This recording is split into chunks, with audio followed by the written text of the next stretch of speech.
guys. Hey, you guys. Okay, so I know I said we were going to be more consistent, and let's just call a thing a thing. I have not been consistent because I missed last weekend because Scott decided, this is going to be blamed on Scott. Oh. Scott decided to, you know, take me away from doing what I do. Period. I did. Huh? Yeah. Oh, we're gonna keep this closed because I forgot a piece. I forgot a piece of my costume. I'll be back, y'all. Scott, you made me forget a piece of my costume. Wow, I'm getting blamed for everything. Yeah, just talk to everybody. Yeah, not even sure what I did to make her forget about last weekend. I kind of take exception to this. I don't think it was my fault. Pretty sure it wasn't. Pretty sure it was not my fault, but we'll find out what we're doing tonight. Not sure what story we're going for. Guess she forgot a big piece of the costume. Okay, move cat. I'll go in. Ah, on the way back. What were y'all talking about? What did I miss? Nothing. Yes, you did. I feel like I missed everything. Okay, now we're back. Hey, you guys. Oh wait. Hey, you guys. Hey, you guys. Okay, boom. Now we're open. Okay, but let me take this off so I can keep it real with y'all. Sky had me doing stuff, so I couldn't be here with y'all last weekend. We're just gonna blame Scott for everything that's not good. Okay. Period. Okay, so we are back and better than ever, of course. And this is what I'm going to promise. I'm going to try to be consistent as possible, but I'm going to try to be consistent and hold myself accountable to the weekends. But we're going to be consistent with an asterisk, period. Okay, so we're back to Great Expectations. Oh, You know, that's good. AKA this lady needs several reality TV shows. We've had great expectations for a conclusion. We're not going to conclude it today. No. That's another part of my promises. I'm going to promise to give you quality, not quantity. Quality, Scott, the other Q. Well, we've had great expectations because for, the next part. Okay, well, here we go. Are you ready, Scott? Mm-hmm. Are y'all ready out there? Can't blame me for not getting it going. Yeah. Okay, so where we left off last time, Pip then came into some money. He like, yes, I can go out here and be the best gentleman ever on the planet. I can go out here and get my, make my dreams come true. And poor little, I forget her name, Biddy. Biddy, she the housekeeper. Biddy was like, oh my God, I love that for you. Part of your dreams are coming true. I hope the other dream with, you marrying Estella come true too.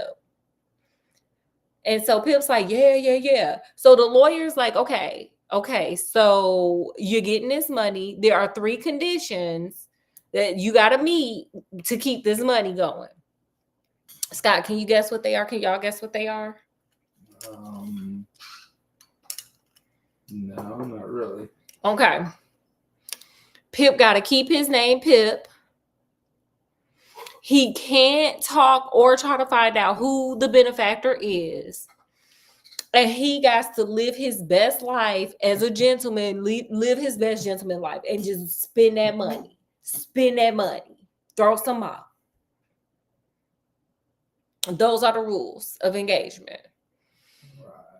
So, Pip right off the bat, when he walks out, so the lawyer was like, go get some clothes because the way you looking is no. You need to Cinderella it up. Go get you some new clothes because you don't get to come to London looking like that because you look like a mess. So go to the tailor over there. Here goes some money. Go to the tailor and go get yourself something that look better than what you got on right now. And so Pip goes to the tailor. Now this is where Pip starts to learn something. Money changes how people treat you. Okay, money is moving moving people in a different way. You know, not having money don't move people. Having money moves the people.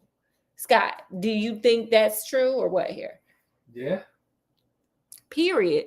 So he goes to the tailor, and the tailor know Pip. He like, oh, that's Joe's little son or whatever. His sister, I can't stand her. He probably the one that knocked her upside the head.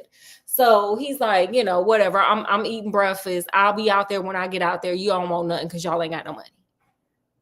So he comes out finally after making Pip wait. He don't offer Pip no food. He don't do nothing. He come out and he's like, what? Pip was like, well, I came into some money and I need a whole new suit. He was like, what? Excuse me, did you say you came into some money? This is where he's starting to see things are moving because of the money. So, you know, he's like, oh, you came into some money. He's like, yeah, I got this much money. And the dude was like, oh, let me help you. You want something to eat? Like everything changed. Everything changed because of the money. So, you know, the man showing him all this stuff. He telling him how nice his body is, all this stuff, you know. So he gets his new suit. He goes over to say goodbye to his sister. She don't know what the hell is going on because she got knocked upside the head. And she, you know, she gone. She just a body that moves. He goes to Miss Havinger. We just gonna call her Miss H from now on. And she over there like, oh, never change your name from Pip, you know, which is one of the things the benefactor wanted.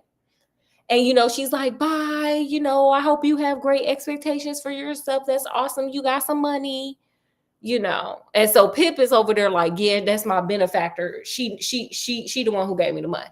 He's still over there thinking it's her. But he don't say nothing because that was one of the 3 things not to do. So the lawyer takes Pip to where he's going to go be a gentleman. Is in London with this guy named Herbert. So Herbert comes and Herbert's like, okay, cool. You know, this is wonderful. He takes him out to dinner. And Herbert is like, you know, he's a really sweet guy. He's like a genuinely good person. And he's a genuinely like good gentleman. And so, but he broke because he works for a bank and the bank don't pay him nothing. So, you know, the more things change, the more they say the same. Like now they don't pay nobody nothing, no matter what they were. Anyway, so, you know, he takes him out. They go out to eat. And this is where Herbert starts spilling the tea and training Pip on some of his bad habits. Because, you know, Pip ain't got no manners. Okay, Pip was an orphan. He ain't got no manners. So, you know, he over there spilling the tea on Mrs. H. And he's like, you know, Miss H grew up. She ain't had no mama. Her mama passed away when she was young. Her daddy raised her, but he ain't want her. Oh, let me put on my thing because I'm Miss H. Pretend I'm Miss H. This is her origin story. Her mama passed away when she was young. So that's why we got this song. Her daddy was super rich. He gave her everything she wanted, but he did not give her no love. When she got older, but she had everything. She was spoiled as hell. Nobody told her no because he was super wealthy. When she got older, she met some dude. And everybody kept telling her, girl, you don't want him. He ain't worth nothing. He dusty. He ain't worth a nothing. He a cad, as they used to call him back in the day. Scott, have you ever heard that? He a cad. Cad? Mm-hmm. No. He a cad.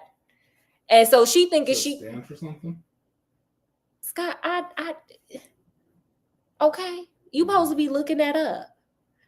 Anyway, he a cad.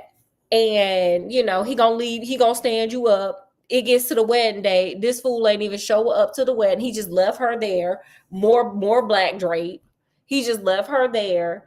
And so she stopped all her clocks from that point on 20 till 9. So like 8:40. Who gets married that early? Scott, would you want to get married at 8:40? In the morning.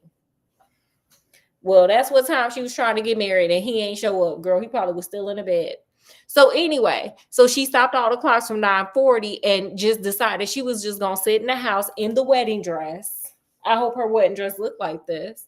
She was sitting in the house in the wedding dress with the cake and everything, still sitting there for the next 40 to 50 years, just mad because that man ain't show up. Even though everybody told her, don't do it, ma'am. Don't do it. He after your money, sis. But she didn't listen. Did you find Cat? Mm-hmm. What does it say? Well, it's short for cadet, but it basically means, which was like referred to servants or local boys, but it's basically someone who disregards people's feelings, treats them badly, especially women. Period. He worked hard for the money and then left her at the altar. And so she just was like, okay, fine. I'm gonna get me a daughter. I'm gonna adopt a daughter. Like Mommy Dearest did, like Joan Crawford did, just from anywhere, get the lawyer to get me a daughter. And I'm gonna teach her how to break men's hearts because a man left me at the altar. I'm super bitter. So, Herbert's telling him all the tea about, Miss H. And Pip is like, oh, damn, that's crazy. Meanwhile, Pip ain't got no manners. So he over there taking his knife and picking up his steak and just eating it like that. And Herbert's like, no, baby. In polite society, we don't do that. We don't do that over here. We don't do that. You over here with money, we don't do that. Also, he taking the cup and just tilting it all up, just looking super like he don't belong, he don't fit. And Herbert is like, don't do that. Don't do that either. Because that don't, look around you. Look around you. Is anybody else doing that? No. So don't you do it. That's what he's teaching Pip. But Pip said it was so smooth. He barely even noticed he was being corrected. That's how nice this man was. And such a gentleman. Just gentle. A man that is gentle. He ain't trying to hurt your feelings. He trying to lift you up. What say you, Scott? Yeah. Period. I'm Team Herbert. I need a shirt that says Team Herbert. Anyway, so the next day, Herbert takes him to school where he meets his teacher, Mr. Pocket. We don't get too much on Mr. Pocket ain't that important. But he meets another two students that he's going to school with because, hey, he decked out now. He got money. So the other student name was Starloop. He's a cool, chill dude. He's going to remain Pip's friend. So keep him in your back pocket. And then we got Drummel. Now, he's an aristocrat, okay? He old money. He what they call old money. He not new money. Pip is new money. Drummel is old money. And Drummel is over here like, old money don't mix with new money. I don't know why y'all are here with me. I am too rich to be bothered. Keep me separated from them. They're poor. They're new rich, which is just baffling to me. But hey, some people think of that. They think about that hierarchy like that. So anyway, so Pip says, oh, he's super stuck up, and Pip's own words. Drummel reminded him of a large spider. He's shady. So, he's getting into the life. He's learning manners. He balling up out of control. He got 500 whatever a year. To him, that's a lot of money. So he's living in this sparse room in Herbert's house. And he's like, you know what? I'm not poor. I'm not poor no more. So what I'm going to do, I'm going to ball out. Like people that won the lottery, I'm going to ball the hell out. So he goes and buys all this furniture. He buys Oriental rugs. He just decks it out, honey. He just does it all. He decks it out. So as he's decking it out and learning to ball out of control, Joe comes to visit. Remember Joe? His brother-in-law? Oh, okay. His sister's husband, the nice guy. So Joe comes to visit. And remember how I said Pip was out of place when he first got there? He ain't know the manners. He ain't know to like take your hat off inside. And Joe don't know that. So Joe is over there embarrassing the hell out of Pip. And Pip is just like, oh my God, is that what I looked like when I first got here? He's clenching his invisible pearls. He's like, oh my God, Joe is over here keeping his hat on. He done almost burnt the thing. The servants are coming talking about, do you want coffee or tea? Joe, like, I don't even know what either one of those are. Like, he is just embarrassing the hell out of Pip. So Pip is like, eventually dinner ends and Pip is like excited that everybody left. So him and Joe are talking, and this is where they realize, and y'all tell me, because I've gotten to this point several times in my life, where you grow apart from people who you grew up with. Scott, did that ever happen to you? Sure. Care to share? Scott's not going to share. But have y'all ever had it where y'all grew, like you sat there talking to somebody and you realize like, oh snap, I didn't grew apart from this person. Ooh. Pip is having that moment. So at the end of it, Joe turns to Pip and he was like, you're no longer the same little boy, that I used to know. Best of luck to you. Ball out, because that's the assignment. But I ain't coming back to visit because I'm embarrassed as hell. You embarrassing me. I'm not coming back over here, okay, to be embarrassed. I'm going to go over here, okay, and I'm going to be an Iron Smith, and I'm going to live the life I live, and you live the ball out life you live. And they did the hand thing from The Color Purple, and they said goodbye to each other. I want to leave it there because that's really sad, but we going to carry on. Okay. So a few weeks later, after he lost Joe, he lost his sister too. No. Joe sent a letter and was like, not only am I not coming back, your sister passed away. So RIP to her. RIP. In the end, she became nice. So as time goes on, Pip is learning to ball out. He getting in a little bit of debt, as people do when they finally move out their parents' house. And suddenly he's a little upset and he's a little homesick. But guess what happens, Scott? Guess what happens, y'all? What happened? Estella sent him a letter and she like, hey, I'm coming to town. Can you take me around? I'm a rapper. All right. Yeah. So she's like, I'm coming into town, Pip. You don't want to come take me out? I know you like me. I know you want me. You know I hate you.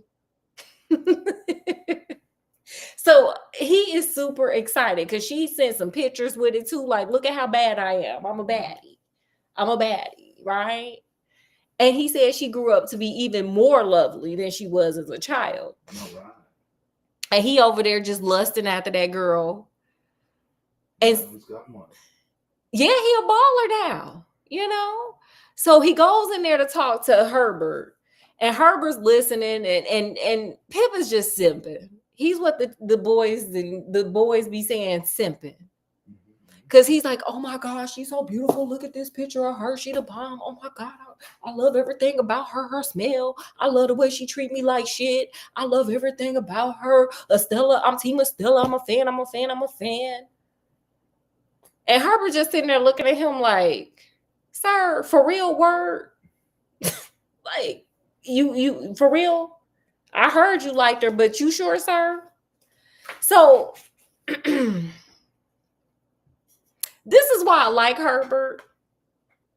Because Herbert is the angel on Pip's shoulder. You know how like in them old cartoons, they would have like that angel and that devil? Mm-hmm. Herbert is like the angel that's on the shoulder that's like, I think that's unwise. I don't think that's smart. And I think everybody has that person that tries to warn them before they make like a really trash decision. Because I know it's happened to me and there have been people that warn me and I didn't listen. I feel like Herbert is that. So let me read you what Herbert says, because there's a part where I was like, wait, why would you say that? Why would you say that? Because, by the way, Herbert and Estella are cousins. So let me just, read a little part for y'all. It was a relief and a pleasure to pour out my admiration of Estella's beauty, my own unworthiness of her love, and my hope to marry her. Simping, right? Now, this girl done treated you like shit since y'all were children, and you still over here talking about, I ain't even worthy of her. Sir, get it together. I confided that Mrs. H undoubtedly intended that I should marry Estella, or why else would she make a gentleman of me and settle a fortune on me? See, he just all up in delusion, sir. Who said she was the one that gave you the money? Who said that? Who said she was the one? Herbert agreed that he, like all Mrs. H's relatives, assumed that this must be the case. See, he the cousin, right?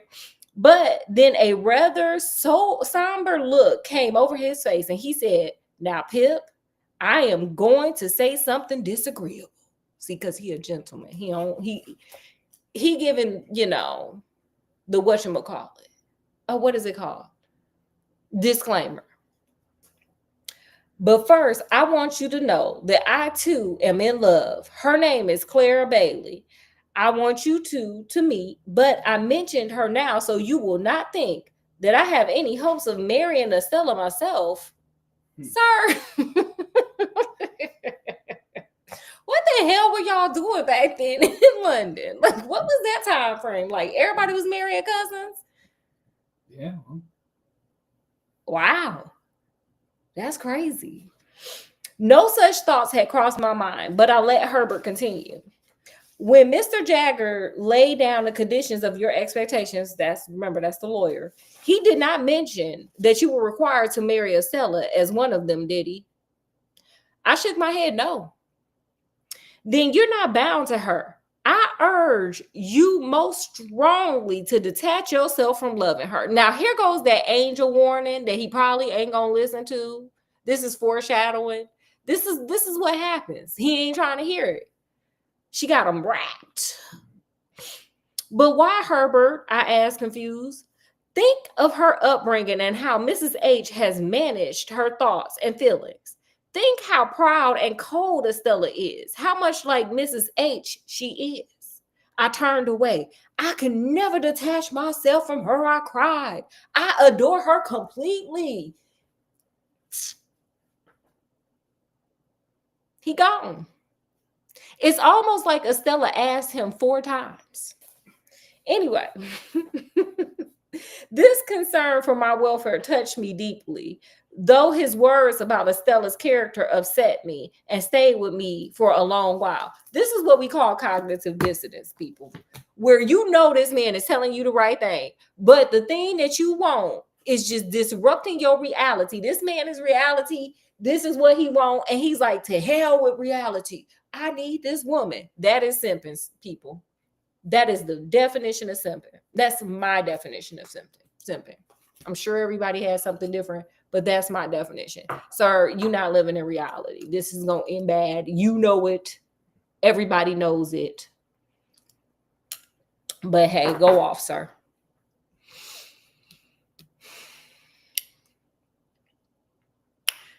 Pip is, again, very much so learning how hard the life of a gentleman is. And by hard, I mean how expensive this foolishness is. He trying to keep up with the Joneses. He out here buying suits and shoes and stage coaches and this and that, and running up the bills, and they just like, yeah, go ahead, have fun, go off. Just like a college student. You know how in college they offer you all them credit cards? That's what Pip is doing, with a little bit of money coming in. So he putting himself in debt. He does do one smart thing with his money, though. One smart, kind, very, reciprocal thing. He does find a law firm that needs a clerk, and he gets Herbert hired there so Herbert can make more money. Since Herbert was always helping him and stuff, he was like, I'm gonna pay for this dude. He was like, the lawyer's place needed help as well as Herbert, so he paid a lot of money to get Herbert in there. They took him and they helped the law firm, and the firm like got off their feet and became like a high-end law firm. So that was a good thing that he did. He helped the community. So he's learning.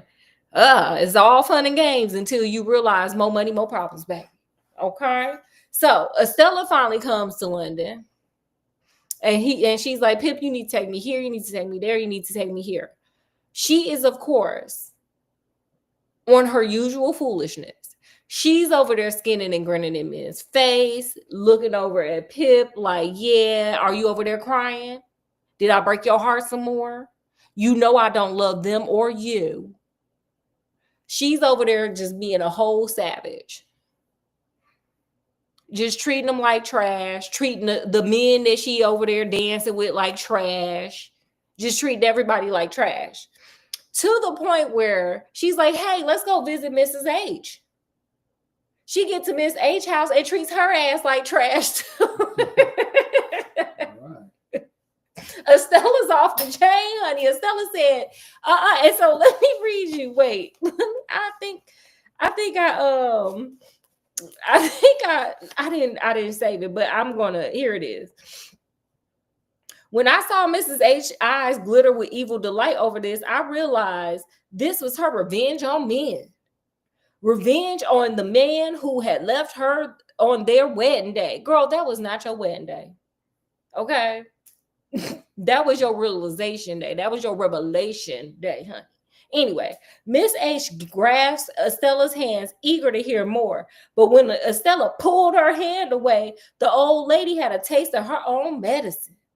Terribly hurt, she cried out, Estella, you are tired of me? Oh, I forgot I got to put on my thing.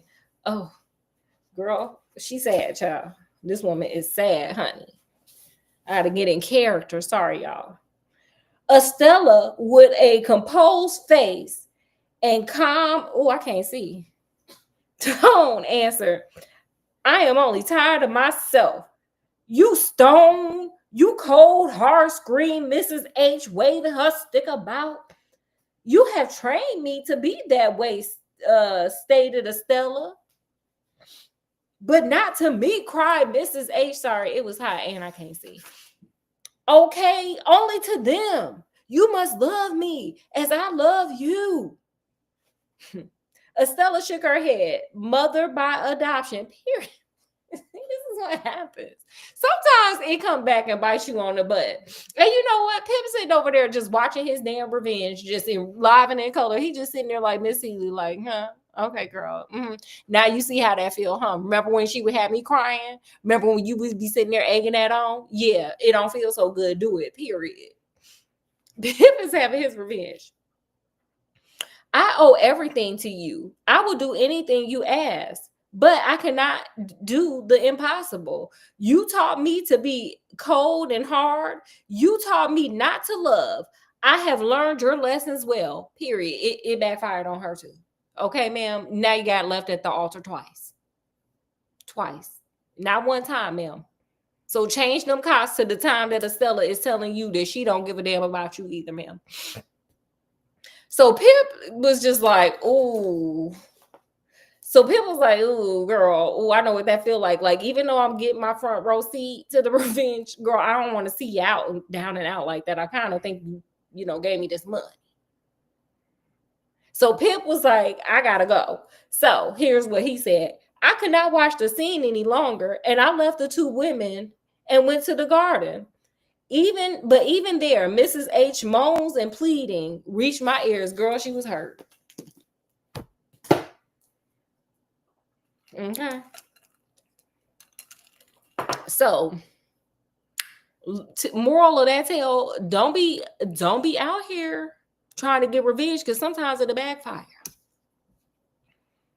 That's the lesson learned for the day. So anyway, 2 years pass and Pip is out there living it big.